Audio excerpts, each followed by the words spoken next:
요한계시록 2장 1절부터 7절까지의 말씀을 우리 한 절씩 교독하도록 하겠습니다. 그리고 마지막 절은 합독하도록 하겠습니다. 제가 가진 성경으로는 신약성경 399페이지에 있습니다. 다 찾으신 걸로 알고 요한계시록 우리 2장 우리 1절부터 7절까지의 말씀 제가 읽도록 하겠습니다. 에베소 교회의 사자에게 편지하라. 오른손에 있는 7뼈를 붙잡고 7 금 촛대 사이를 거니시는 이가 이르시되 내가 네 행위와 수고와 네 인내를 알고 또 악한 자들을 용납하지 아니한 것과 자칭 사도라 하되 아닌 자들을 시험하여 그의 거짓된 것을 내가 드러낸 것과 또 내가 참고 내 이름을 위하여 견디고 게으르지 아니한 것을 아노라. 그러나 너를 책망할 것이 있나니 너의 처음 사랑을 버렸느니라. 그러므로 어디서 떨어졌는지를 생각하고 회개하여 처음 행위를 가지라. 만일 그러하지 아니하고 회개하지 아니하면 내가 내게 가서 내 촛대를 그 자리에서 옮기리라. 오직 내게 이것이 있으니 내가 니골라 당의 행위를 미워하는도다. 나도 이것을 미워하노라. 함께 읽겠습니다. 귀 있는 자는 성령이 교회들에게 하시는 말씀을 들을지어다. 이기는 그에게는 내가 하나님의 낙원에 있는 생명나무의 열매를 주어 먹게 하리라. 아멘. 할렐루야. 수요 저녁 예배에 나오신 여러분 주님의 이름으로 축복하고 환영합니다. 네, 제가 모 교회에서 경험했던 특별한 점 하나가 있었는데요. 그것은 묵도 전에 그 교회는 광고가 있었어요. 광고 전에 항상 하는 멘트가 있었는데요. 그것은 교회 앞에 알립니다라는 말을 항상 썼다라는 겁니다. 교회는 건물인데 어디 앞에서 그 광고하는 건가?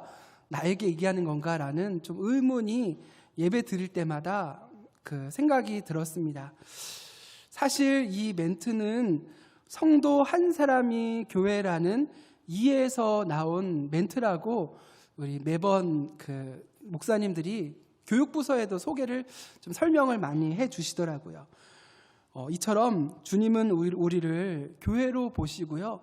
교회로 부르시는 분이 우리 주님이십니다. 이 말씀이요, 마태복음 16장에 나오는데요. 우리 마태복음 16장 16절과 18절의 말씀을 우리 한번 같이 읽어보도록 하겠습니다.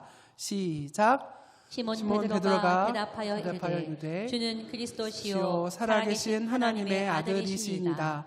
또 내가 네게 이르노니 너는 베드로라. 내가 이 반석 위에 내 교회를 세우리니 음부의 권세가 이기지 못하리라. 주님은 이 베드로의 고백 위에 교회를 세우시겠다고 말씀하셨습니다.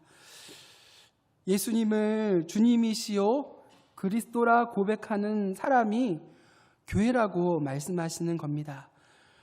주님이 세우신 이 교회는 어떠한 음부의 권세도 해하지 못합니다. 이처럼 우리 예수님을 내 주님이시요 그리스도라 고백하는 자는 교회이기도 하고요. 그리고 영광스러운 존재로 주님이 높여주신다라는 것이죠. 우리들은 너는 교회야, 너는 영광스러운 존재야 라고 했을 때 우리들은 내 자신의 모습이 너무나도 초라하고 연약해서 그렇게 불리기를 부끄러워할 수가 있습니다. 근데요, 나는 그렇게 여기고 나는 그렇게 바라보지만은 주님은 우리들을 그렇게 보지 않는다라는 것이 바로 성경의 말씀입니다. 우리에게 연약함이 있어도, 우리에게 넘어짐이 있어도, 우리에게 부족함이 있어도 우리가 주님의 영광스러운 교회라는 사실이죠. 또한 이 교회는 음부의 권세가 해하지 못하는 여러분 은혜가 있습니다. 여러분들의 삶에 여러분들 고난과 환난과 어려움이 있지 않나요? 여러분 우리가 교회이기 때문에요. 주님은 우리를 놓치지 아니하시고 끝까지 붙들며 우리가 해하지 못하도록 우리를 끈끝까지 지키시는 그 주님이시라는 것을 믿고 여러분 다시금 이 시간 믿음으로 일어서시는, 믿음으로 힘을 내시는 우리 열방교회 모든 성도님들 되시기를 우리 주님의 이름으로 축원합니다. 그러므로 우리는 우리에게서 정체성을 찾는 것이 아니라요, 주님에게서, 하나님의 말씀에서 우리의 정체성을 갖는 성도가 되어야 합니다. 나 자신에게서 무엇인가를 찾으려 한다면은 여러분 우리는 어떤 선한 것도 좋은 것도 발견할 수 없기 때문입니다. 하나님의 말씀으로 우리를 봤을 때에야만 우리가 영광스러운 교회요, 거룩한 성도요, 하나님의 자녀로 설 수 있는 것입니다. 여러분, 지금 현재 여러분들은 자신을 어떻게 바라보고 계신가요? 여러분은 자신을 영광스러운 교회로, 존귀한 성도로 여러분들을 바라보고 계신가요? 한번 점검해 보시고요, 하나님의 말씀으로 여러분들을 세우셨으면 좋겠습니다. 오늘 말씀은 요한이 주님의 환상을 보고 또한 그 7교회의 환상을 본 말씀인데요, 요한은 또 한 가지 환상을 보게 됩니다. 1절의 말씀인데요, 1절 말씀 같이 한번 읽어보겠습니다. 시작. 에베소 교회의 사자에게 편지하라. 오른손에 있는 7뼈를 붙잡고 7 금촛대 사이를 거니시는 이가 이르시되. 네, 1절에 손에 7벼를 붙잡고 7 금촛대 사이를 지나시는 분을 요한이 보게 됩니다. 우리는 이 7벼를 7교회의 사자로, 7 금촛대를 7교회로 이해하고 있습니다. 주님께서는 이 7 금촛대 사이를 거니시며 요한에게 말씀하시고 있는 이 1절의 모습이 이 모습이라고 할 수가 있습니다. 이 환상으로 우리가 알 수 있는 것은 주님께서는 금촛대 사이를 지나시고 계시며 이 금촛대 사이를 지나듯이 교회를 지나고 계시며 교회 안에 거하고 우리들과 함께 거하고 계신다라는 사실입니다. 주님께서는 친밀하신 방법으로 교회 가운데 거하셔서 우리들과 함께 하시는 분이라는 것이죠. 우리들은 고난과 환난 가운데, 우리들의 마음이 공허하고 힘든 가운데 주님은 어디 계시는가, 주님은 왜 나를 돕지 아니하시는가 생각할 수 있겠지만 정작 실상은 환상 가운데서라도 우리에게 말씀하시는 주님은 실제적으로 교회 가운데 거하시고 교회를 거니시며 우리와 함께 하시는 분이 주님이셨던 것이죠. 무엇보다 주님은요, 그 손에 7벼를 붙들고 계셨습니다. 교회의 사자들을 넘어지지 않도록 붙드시며 세우시는 분이 우리 주님이신 거죠. 이 붙들다라는 단어는 마가복음에서 병든 자의 손을 붙잡을 때, 그를 일으키실 때 쓰인 단어와 같았습니다. 이처럼 주님께서는 교회를 위한 교회의 사자를 온전히 강하게 붙들고 계시는 분이시라는 거죠. 저는 참으로 연약한 사람입니다. 매일매일 왜 나는 이렇게 연약할까라고 저 자신을 되게 책찍질, 책망을 많이 합니다. 근데 오늘 말씀에서 저는 참 위로와 힘을 얻었던 것 같아요. 나는 연약하고 목사로서 부족하고 미흡하지만 주님은 저를 붙들고 저를 세우고 계시고 주님의 말씀을 전하게 하시는구나. 나를 보지 말고 주님을 보자라는 좀 그런 묵상을 하고 마음속에 새기게 됐습니다. 저만 그럴까요? 여러분, 우리 열방교회 우리 장로님들, 그리고 우리 교구장님들, 그리고 목자님들 모두 다 주님이 붙들고 세우고 계신다라는 이 사실로 여러분 위로를 얻고 힘을 얻으시는 우리 열방교회 모든 중직자분 되셨으면 좋겠습니다. 여러분들의 삶에 참으로 어려운 일 많으시죠? 여러분, 우리가 알 수 없는, 여러분들만 아는 어려움이 있으실 겁니다. 그런데 그 주님께서 여러분들을 붙들고 계신다라는 거죠. 여러분, 중직자만 붙드시는 게 아닙니다. 교회를 붙드시기에 성도 또한 모두 다 붙들고 계신다라는 사실, 그것이 병든 자, 죽은 자를 일으킬 때 붙잡고 일으키는 단어로 쓰였듯이 주님께서는 여러분들을 지금 붙들고 일으켜 세우고 계신다라는 거죠. 이런 환상을 요한이 주님을 보면서 보게 됐던 것 같습니다. 그런데 요한이요, 주님의 모습을 보며 1장의 말씀과 한과 같이 죽은 자와 같이 내가 떨었습니다 라고 요한계시록 1장 후반부에 얘기하고 있습니다. 주님 앞에 선 성경의 많은 인물들은요, 이사야도 그렇고 에스겔도 그렇고 많은 인물들이 모두 죽은 자와 같이 하나님 앞에서 벌벌벌 떠는 자와 같이 되었습니다. 하나님 앞에서는 초라한 피조물밖에 되지 못하고요, 심판을 앞둔 죄인밖에 될 수밖에 없기 때문에 떨었던 것도 있지만, 우리를 사랑하시며 우리를 붙드시는 그 주님이 우리 앞에 서 계시기 때문에 감사와 찬양의 두려움, 경외함이 더 옳지 않았나, 그 두려움이 경외함의 두려움이 아니었나 싶습니다. 이러한 두려워하는 요한의 마음과는 다르게 주님께서는 요한에게 이렇게 말씀하세요. 두려워하지 말라라고 말씀하십니다. 왜 두려워하지 말라고 하셨을까? 왜냐하면 주님은 그를 붙들고 계시며 사랑하시는 분이기 때문에, 사랑하는 주님이 이렇게 찾아왔는데 무서워 떨고 있으면 그거는 좀 그렇잖아요. 그것처럼 사랑하는 주님이 요한 앞에 계시기 때문에 주님은 두려워하지 말라고 하시는 것입니다. 그 주님이 나타나셨다라는, 주님이 자신을 드러내 보이셨다라는 이 환상을 들은 교회의 성도들에게, 7교회의 성도들, 에베소 교회의 성도들에게 이 환상은 정말로 큰 위로와 소망을 가져다 주었을 것입니다. 주님이 실제적으로 교회를 거니시며 교회와 함께 하시며 7교회의 사자를 붙들고 계신다는 사실이 전해졌을 때 그들은 만족하며 힘을 얻었을 것이라는 거죠. 오늘은요, 이런 교회를 거니시며 교회와 함께 하시며 교회에게 말씀하시는 그 주님, 에베소 교회에게 말씀하시는 그 주님의 말씀에 대해서 오늘 말씀을 살펴보려고 합니다. 주님은 에베소 교회에게 어떤 말씀을 하셨을까요? 첫 번째로 주님은 에베소 교회를 향해 칭찬의 말씀을 하셨습니다. 그 칭찬의 말씀 과정 가운데 주님께서는 우리 2절의 말씀과 같이 말씀하십니다. 우리 2절의 말씀 함께 읽어보도록 하겠습니다. 시작. 내가 네 행위와 수고와 네 인내를 알고 또 악한 자들을 용납하지 아니한 것과 자칭 사도라 하되 아닌 자들을 시험하여 그의 거짓된 것을 내가 드러낸 것과, 주님께서는 에베소 교회의 그 행위와 수고와 인내를 알고 계신다고 말씀하셨습니다.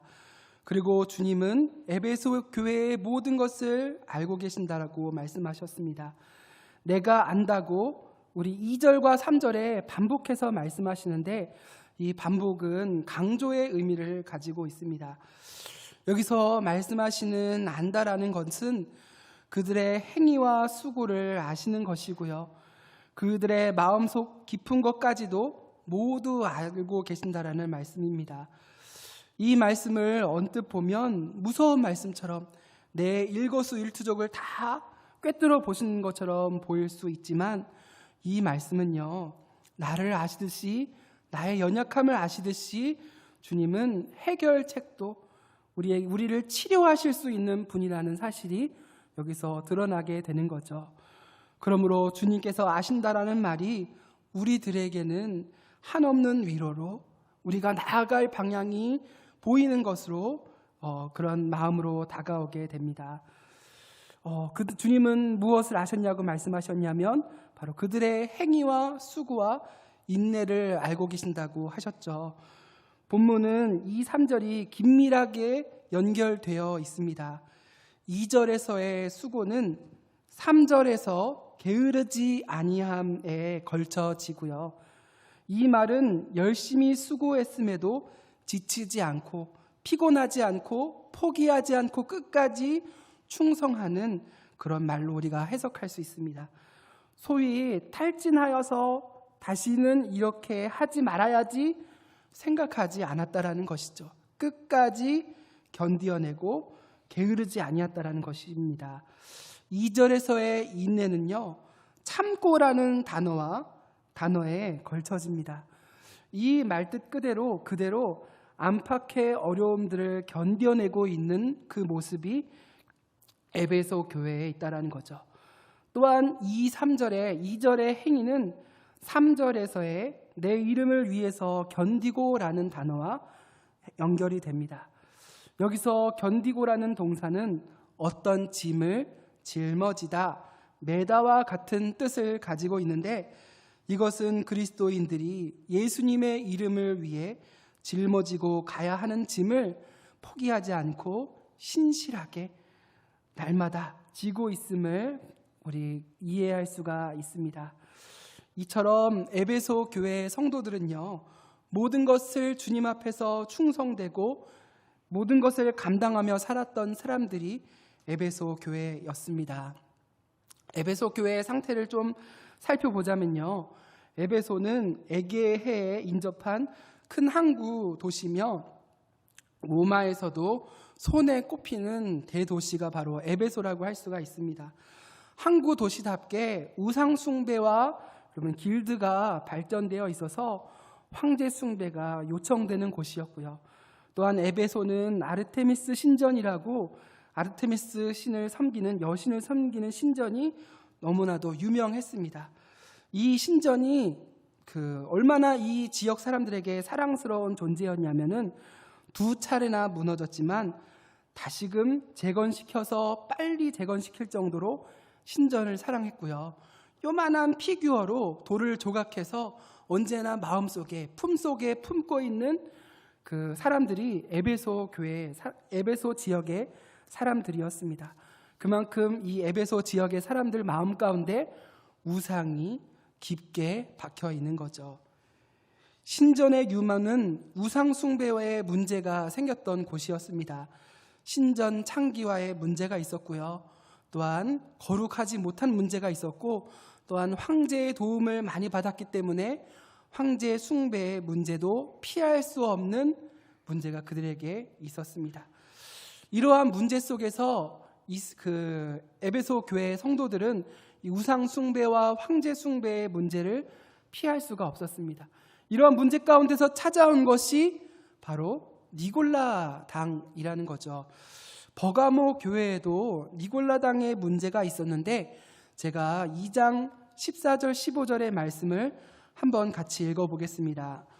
그러나 내게 두어 가지 생망할 것이 있나니 거기 내게 발람의 교훈을 지키는 자들이 있도다. 발람이 발락을 가르쳐 이스라엘 자손 앞에 걸림돌을 놓아 우상의 제물을 먹게 하였고 또 행음하게 하였느니라. 이와 같이 내게도 니골라당의 교훈을 지키는 자들이 있도다. 아멘.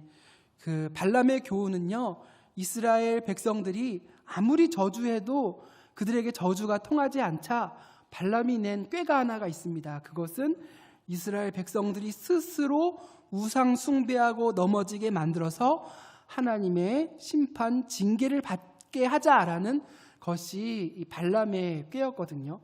이것이 발람의 꾀였고, 이스라엘 백성들이 실제로 범죄하여 넘어진 사건이 우리가 보는 바알불의 사건이었습니다. 여기서 볼 수 있듯이 니골라당의 가르침은 적당하게 타협하여서 아르테미스의 숭배와 황제 숭배를 타협하라는 가르침을 우리 주었던 문제가 니골라당의 문제였던 것이죠. 발람은 이스라엘 백성으로 하여금 바알 숭배를 하게 하였고 제사 의식으로 음행을 하게 한 인물이었습니다. 에베소 교회는 이들의 적당한 타협, 우상 숭배에 대한 타협을 예리하게 분석하여서 분별하여서 용납하지 않고 내어 쫓은 믿음의 사람들이 바로 에베소 교회의 성도들이었습니다. 에베소 교회는 이런 모든 내적이며 외적 압력 속에서도 주님의 이름을 위하여 견디며 게으르지 않고 피곤하여도 약해지지 않는 온전한 성도들이 바로 이 에베소 교회의 성도들이라고 할 수가 있습니다. 여러분, 근데 이 7교회 중에 여러분 2가지 교회만 빼고 모두 다 책망을 받았습니다. 그렇다면 에베소 교회는 주님 앞에 어떠한 책망을 받았을까요?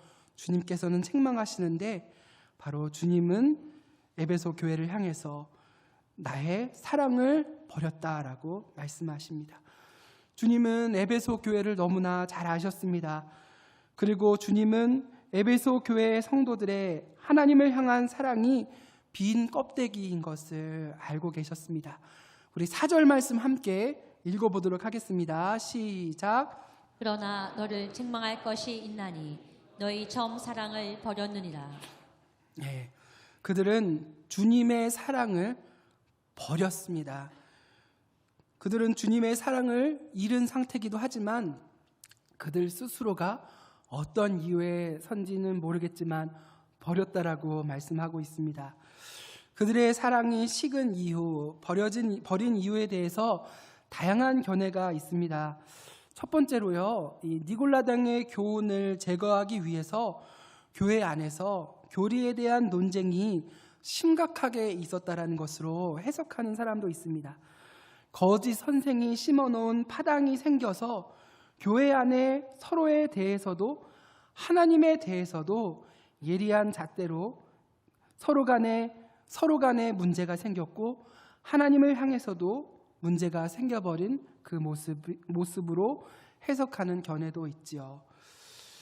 두 번째로 고난의 극심함이 그들의 마음을 상하게 만들었고 성도들로 하나님을 떠나게 만들었다라는 견해도 있습니다. 하나님에 대한 신뢰와 사랑이 그들 마음 가운데서 너무나도 극심한 환난 때문에 사라져 갔고 이윽고 마음을 돌이켜 버렸다라는 의견이죠. 여러분, 그 어떠한 의견도 여러분 이것을 우리들은 정당화할 수 없습니다. 그렇지만 없습니다. 우리들의 삶에서 하나님의 사랑을 끊어버릴 만한 다양한 문제는 존재하지 않기 때문이죠.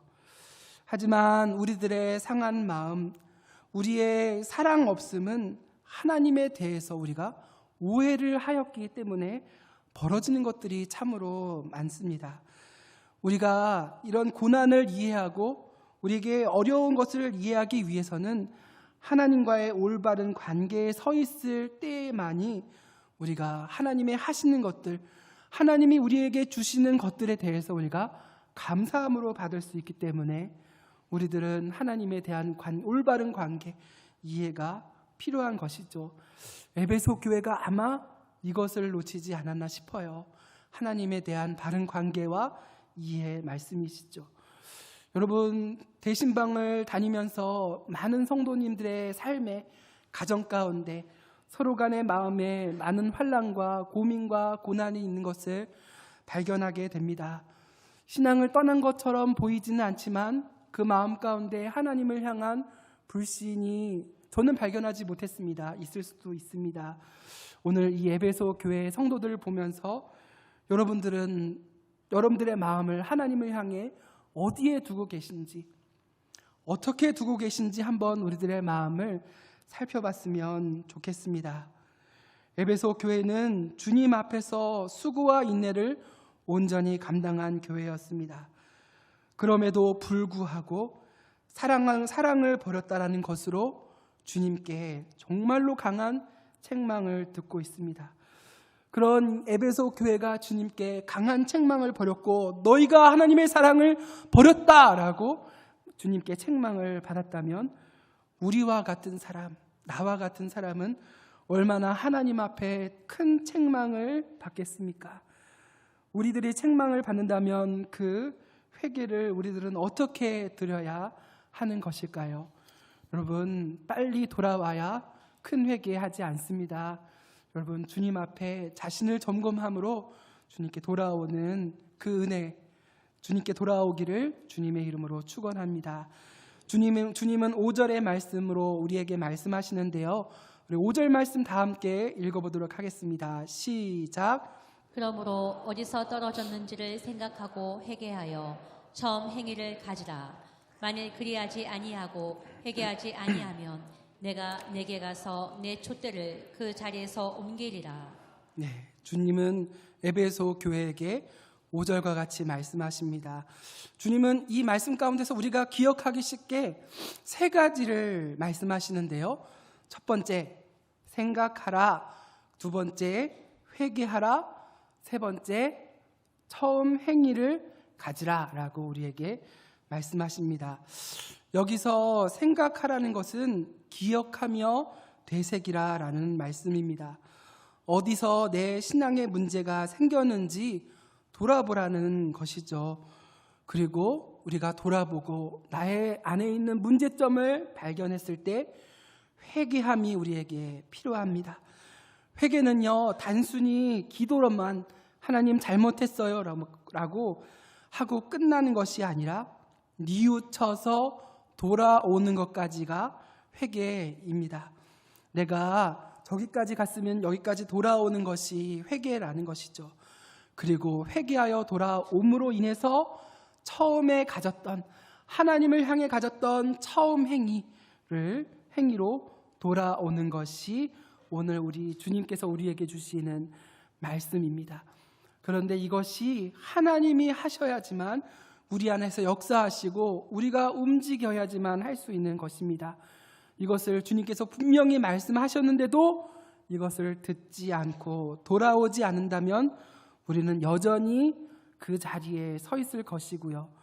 더 큰 문제로 우리 마음 가운데 성령이 임하셔서 불타고 있는 성령의 임재가 있는 그 촛대를 옮기시겠다고 우리에게 주님 경고하고 계십니다. 우리는 착각하기 쉬워요. 이것은 에베소 교회에게만 하시는 말씀이야.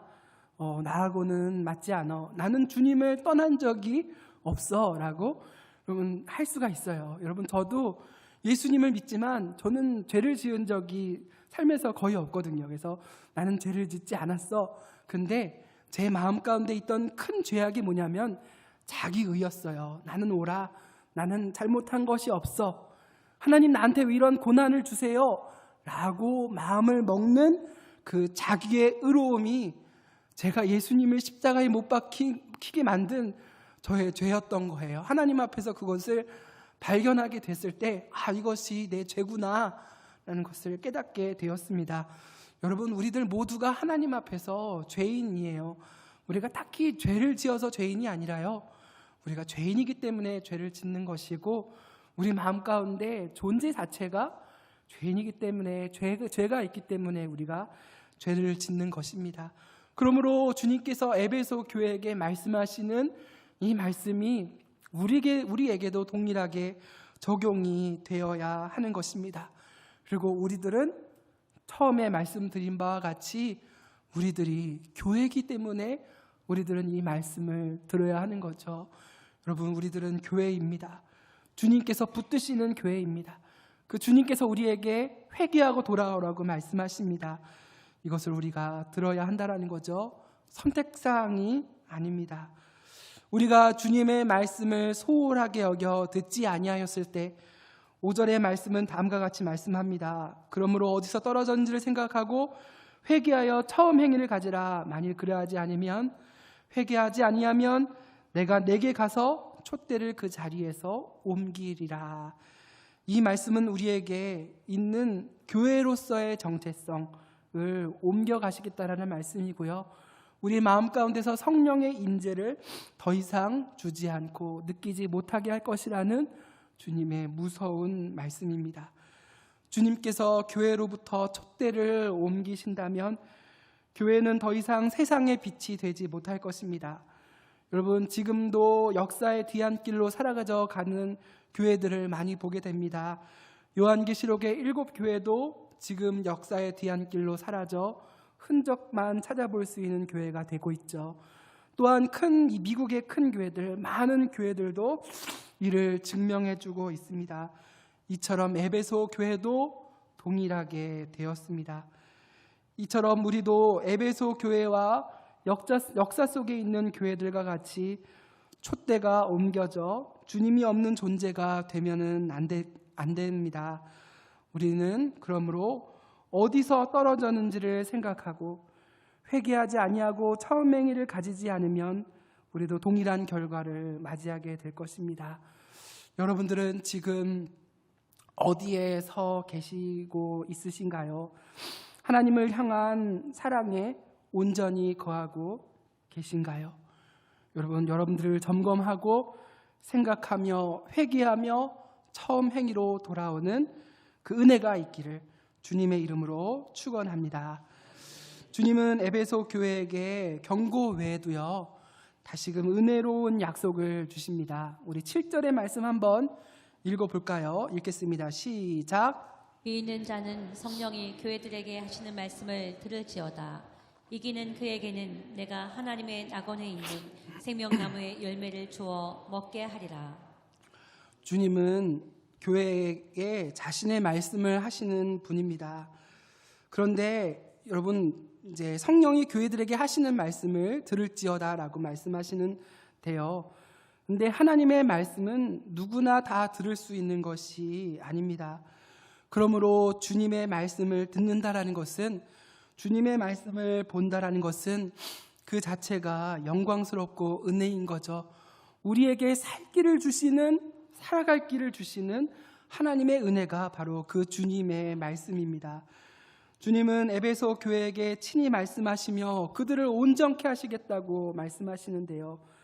주님은 상급에 대한 약속을 말씀하시며 이기는 자가 받을 상급에 대해 말씀해 주십니다. 여기서 이긴다라는 것은 내부와 외부의 모든 압력을 믿음으로 이기고 견딘 자를 뜻합니다. 예수 그리스도를 믿어 이긴 자를 뜻하는 것이죠. 그리고 잃어버린 처음 행위와 사랑의 상태를 온전히 회복한 그 모습을 뜻합니다. 이긴 자가 누리는 복은 하나님의 낙원에 있는 생명나무의 열매를 얻게 될 것이라고 말씀하고 있죠. 원래 우리들은요, 하나님과의 영원한 단절로 영원한 교제와 임재가 보장되어 있지 않는 존재들이었습니다. 그러나 하나님의 말씀에 끝까지 참고 견디어 이기는 자에게 하나님의 낙원에 있는 생명나무의 열매를 먹게 해주시겠다고 말씀하셨습니다. 이 말씀은 우리가 하나님과의 영원한 교제 가운데 거하게 해주시겠다라는 하나님의 약속의 말씀입니다. 사랑하는 주님을 이 세상을 사는 동안에 우리의 죄성으로 말미암아 충분히 사랑하지 못하고 충분히 그 연합의 은혜를 누리지 못하며 살아갔던 우리들의 모습이지만, 환난 때문에 하나님의 사랑을 버리고 하나님을 떠나고 하나님을 원망하는 죄악된 본성이 우리들이지만, 이제 약속하신 대로 이기는 자에게는 영원한 생명으로 충만한 하나님의 임재를 언제나 영원히 누릴 수 있다라는 이 하나님의 약속의 말씀은 얼마나 감당할 수 없는 기쁨이고 가슴 설레는 축복으로 그들에게 다가왔겠습니까? 에베소 교회에서 주님을 사랑하는 성도들, 하지만 처음 사랑을 버림으로써 식어버린 가슴으로 주님을 대하면서 그 가슴이 다시 한 번 더 주님을 향한 사랑으로 불타오르기를 바라는 성도들에게 이 말씀은, 이 약속의 말씀은 하나님의 생명의 말씀이요, 다시금 살아갈, 다시금 주님을 붙들, 다시금 주님 앞에 나아갈 수 있는 생명의 말씀, 약속의 말씀입니다. 이런 점에서 이 약속이 주어짐으로 인해서 오늘 우리는 정직하게 우리가 지금 어디에 있는지, 하나님의 사랑이 진정으로 필요한 자인지를 깨닫고 자신을 점검해 보는 은혜가, 시간이 필요하다라는 것이죠. 여러분들은 지금 어디에 서 있습니까? 여러분들은 하나님을 사랑하고 있으신가요? 여러분, 나태해져서 하나님을 사랑하지 못할 때도 있고, 고난과 환난이 너무나 극해서 하나님을 생각하지 못하고 사랑을 잃어버릴 때가 있습니다. 그렇지만 우리들은 돌아와야 합니다. 생각하고 회개하고 처음 행위로 돌아와야 할 것입니다. 오늘 에베소 교회에 주시는 주님의 말씀을 상고하였습니다. 주님은 칭찬도 하셨지만 무서운 책망과 경고도 하셨습니다. 우리는 주님이 교회에게 하시는 말씀을 듣고 두려움과 겸비함, 준비된 마음으로 주님 앞에 온전히 서 있어야 할 것입니다. 설령 칭찬만 듣는 그 서머나와 빌라델피아 교회라고 할지라도 주님 앞에 그들도 또한 주님 앞에서 말씀을 들어야 할 것입니다. 여러분, 주님은 우리의 연약함과 장점을 모두 아시는 분입니다. 그러므로 언제나 교회의 성도들은 두려움으로 주님께서 우리들을 어떻게 보시는지를 생각해야 될 것입니다. 그리고 귀 있는 자는 성령이 교회들에게 하시는 말씀을 들을지어다 라고 말씀하신 것처럼 우리들의 마음을 내려놓고 우리들의 실망을 내려놓고 주님의 음성에 귀를 기울여야 할 것입니다. 우리들은 여전히 주님을 위해 지치고 피곤하고 수고롭게 서 있는 상황에 모두가 있습니다.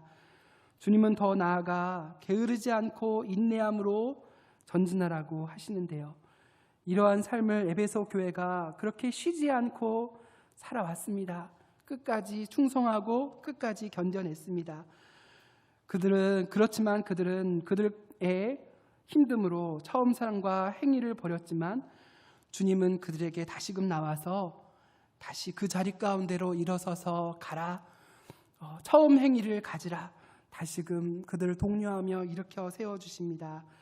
여러분, 다시금 일어나십시오. 다시금 주님을 바라보십시오.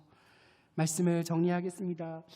이러한 삶은 주님께서 교회 안에 거하시며 우리를 붙드셔야 가능한 은혜의 삶입니다. 주님이 여러분들의 동기와 힘의 원천이 되게 하십시오. 주님께서 당신의 말씀으로 교회를 세워가듯이 주님의 말씀에 음성의 귀를 기울이며 그 말씀에 다시금 순종하십시오. 주님께서 교회를 붙잡으시며 이끄실 때 우리는 에베소 교회가 주님이 붙들었을 때 지치지 않고 사랑의 수고와 인내가 가득한 것처럼 우리도 다시금 주님께서 붙드셨을 때 지치지 않는 사랑과 수고와 인내와 믿음의 행위가 가득한 교회로 다시금 온전히 설 수 있을 것입니다.